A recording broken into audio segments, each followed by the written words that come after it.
Hello, so today what we're going to do is we're going to analyze the monotonic sequence theorem. Monotonic sequence theorem. That was a wonderful little squiggle. Theorem. There you go. And the way we're going to do that is first I'm going to kind of explain to you and remind you what it is. And then we're going to go through questions 5, 6, and 7 of problem set number 2. So let's begin. The monotonic sequence theorem is actually quite simple. All it says is that if a sequence is monotonic,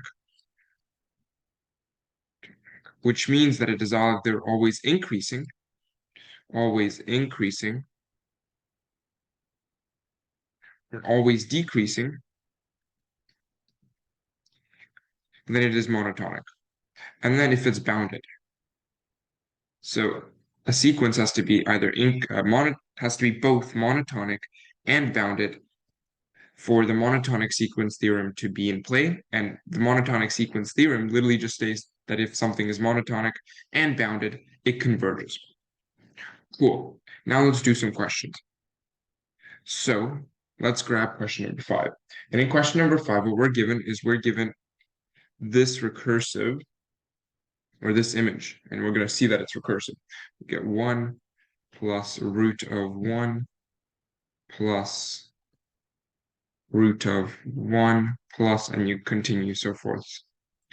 And the first question asks us, basically show that this is a recursive sequence, which is an plus 1 is equal to root of 1 plus an when n is greater or equal to 0, with a1 or a0 being equal to 1. And so we can clearly see this just by plugging it in. So we get the first term, a1 is equal to root of 1 plus root of 1. a2 then is equal to root of 1 plus root of 1 plus root of 1. And I'm sure you can see the rest of it. And so here we just prove that we show that it's recursive. So now what we want to do is we want to show that an is increasing. And this is all leading up to us being able to prove that it's convergent by proving that it is both increasing and bounded. But first, what we need to do is we need to show that this function is in fact, or not this function, the sequence is in fact increasing. So what we're going to do for that, we're going to write B, and we're going to prove this using induction. So the way induction works is first you need a base case. So we're going to do our base case. And for the base case, again, just as a reminder, what you're doing is you're just showing that this is true for the first term. And so here, the base case, do we see that a2 is bigger than a1? And yes, we do. a2 is equal to root of 1 plus root of 2, which is bigger than root of 2. Oh, an easier way to show this, honestly, would just be to say that a1 is bigger than a0, where root of 2 is bigger than 1. That would be a smarter way to do it. But we don't like to do smart or easy ways, so that's why I picked a2 and a1. Now what we're going to do is we're going to make an assumption. So in our assumption, what we're going to say is that an is bigger than an minus 1. And it might actually be better to say that it's ak, but nope, it is okay to say an and an minus 1. Sometimes you want to replace that with k, but in this case, it's okay. So we're going to just assume that an is bigger than an minus 1. Usually you use k's when it's more like sequences, or I know we're doing sequences. I can't quite explain it right now. Sorry. I'm just going to continue on with the proof, and you can pretend that I never said anything. So let's continue. So then after we do the assumption, we're going to prove the induction. And basically, just as a reminder, what we're trying to prove is that an plus 1 is bigger than an. So we're basically proving that this works for the next term. So this is proof by induction. Proof by induction. induction. And so what we're going to do is we're going to start with our assumption. So we're going to start by saying that an is in fact bigger than an minus 1. Then what we're going to do is we're going to add 1 to each side. So we're going to say 1 plus an is then bigger than 1 plus an minus 1. Finally, what we're going to do is we're going to square root both sides. We're going to go 1 plus an is bigger than square root of 1 plus an minus 1. And the reason we do that is because, by definition, root of 1 plus an is actually an plus 1. It's right over here, right? We said that an plus 1 is equal to 1 root of 1 plus an. By that same logic, then, we get an plus 1 is bigger than an, because again, an is just root of 1 plus an minus 1 by the definition of our sequence. And just like that, we prove that it's always increasing, because we prove that every next term is bigger than the last term. Cool, so we prove that it's increasing. Now, what we need to do is we need to prove that it is bounded. And what we're going to do is, to prove that it is bounded, we are again just going to simply use induction theorem. So we are going to say C, and that is part C of the question, which shall show that an is bounded above by 2, and thus conclude that the sequence is convergent. And we can conclude that it is convergent because of the monotonic sequence theorem. Now here, you know what, I'll do it first, and then I'll show something cool about it is bounded above by 2. So first, what we need to do is we say that, so we need to show that an, curly brackets, is bounded above by 2. And the reason we want to say bounded above and not just bounded is because we know it is bounded below now. We just proved that it is always increasing. So if it is always increasing, then you know that this term right over here, the first term, is going to bound it from below. And that's why we need to find something that's binding it from above. So let's do it. So first, what we need to do is we need to prove the base case. So again, just show that the first term basically is smaller than 2.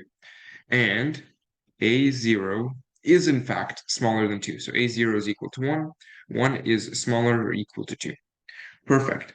Now what we're going to do is we're going to make a hypothesis, or an assumption to be more precise. So what we're going to do is we're going to assume that an is smaller than 2. Okay? So if we assume that an is smaller than 2, then what we're going to do is we're going to say an plus 1. And again, all of these should have double implication errors. Just keep that in mind, because the double implications error basically shows, that's what kind of says that it goes both ways. Although in this case, you can go double implication, but in the homework take-up, what you'll see is just have single implications. But double implications should be fine, because they can go both ways. So an plus 1 is smaller than 3. And then what we're going to see is that root of an plus 1, and this one is big, it's not an plus 1, it's an plus 1, is smaller than root 3.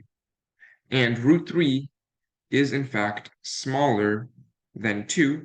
And this, if you remember, root of an plus 1 by definition is an plus 1. So what we just proved is that an plus 1 is smaller than 2. So that means that every next term is still going to be bounded by 2.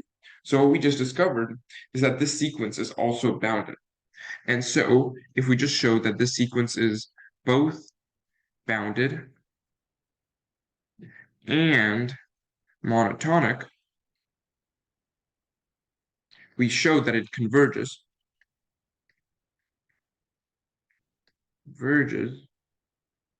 based on the monotonic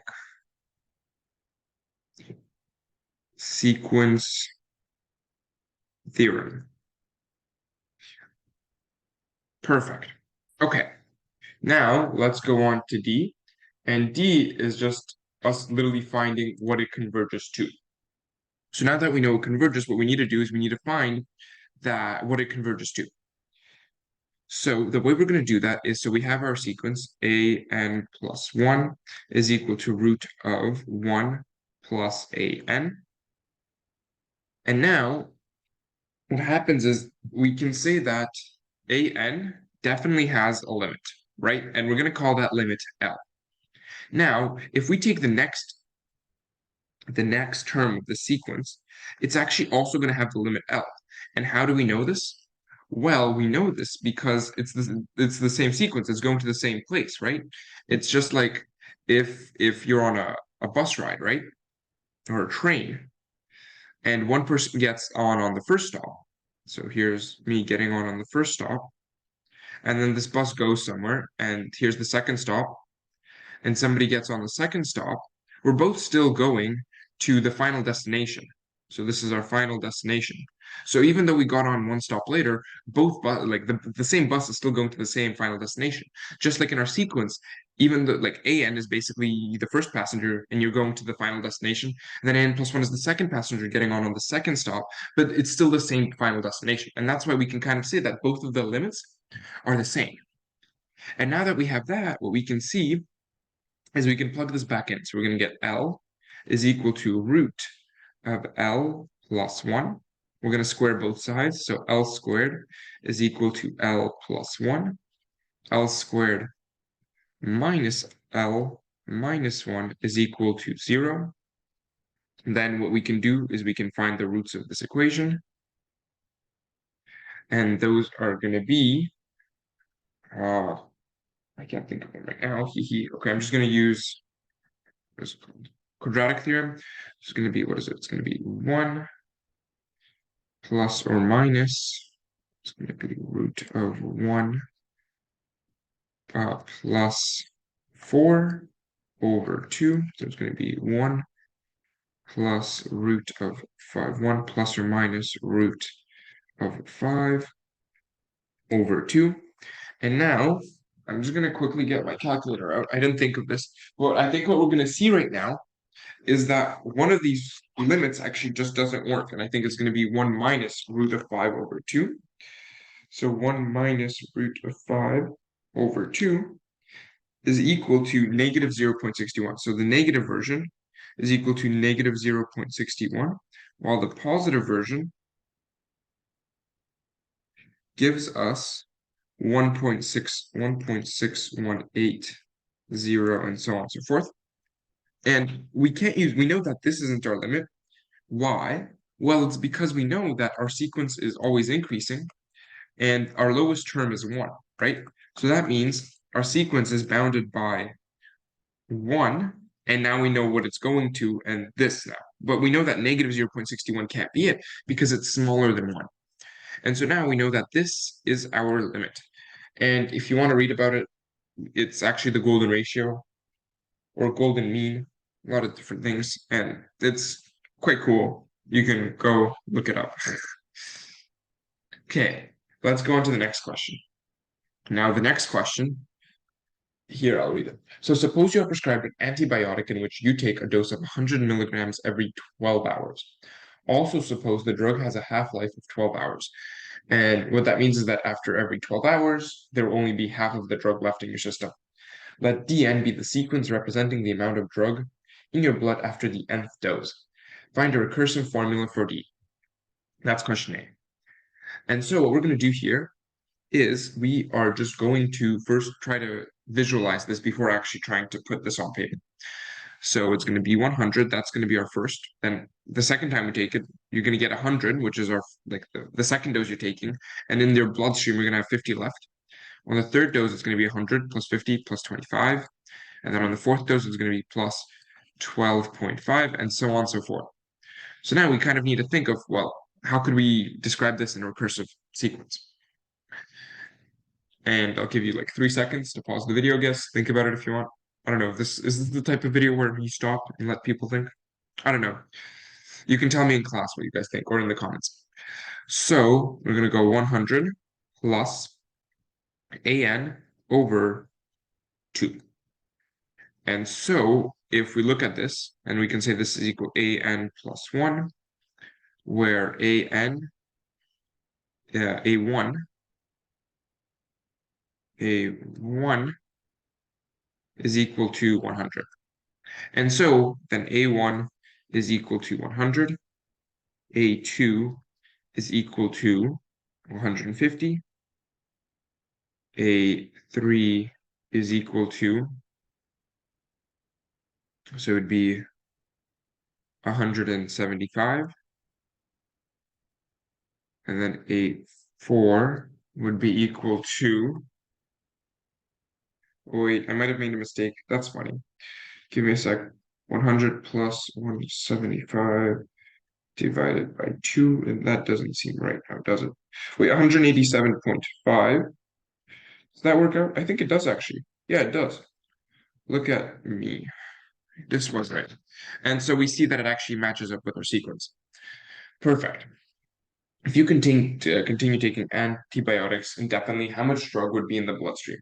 And so here we just the question assumes that this does converge. And so if this converges, we know now that we can set an to a limit and set an plus 1 to that same limit, and then just calculate what that limit is. So if we plug it in, we're going to get 100 plus L over 2. My L's and 2's look the same here. L over 2. I don't think that made it better. Let me rewrite that. L over 2 is equal to L. So 100 plus L equals to 2L. 100. And now I made an arithmetic mistake. Hopefully you guys were shouting in the screen, seeing Ruben made an arithmetic mistake. So it's actually 200 plus L is equal to 2L. 200 is equal to L. And what that basically means is that if you take this drug indefinitely at infinity, it approaches to 200. You're going to have 200 milligrams in your bloodstream. So now what we need to show, last question asked, you need to show that this is indeed convergent. And how do we do that? Tick, tick, tick, tick. It's the monotonic sequence theorem. Yay! So let's do it. So what do we need to prove or show this, that something is to apply the monotonic sequence theorem? We need to do two things. Firstly, we need to show that the function is monotonic, so increasing or decreasing. So here we can clearly see that this is something that is increasing. So we're going to prove it. Let's start by proving that this function is in fact increasing. I keep saying function. I'm supposed to be saying sequence. Whenever you hear function, replace it with sequence. Great. So sequence, increasing. So again, we're going to do this by induction. So let's prove that this is increasing. So for induction, what we first need to do is we need to take a base case. So base case. And what we're going to show is that A1, A2 is bigger than A1. And so A1 is 100. A2 is 150. A2 is bigger than A1. This works. Yay!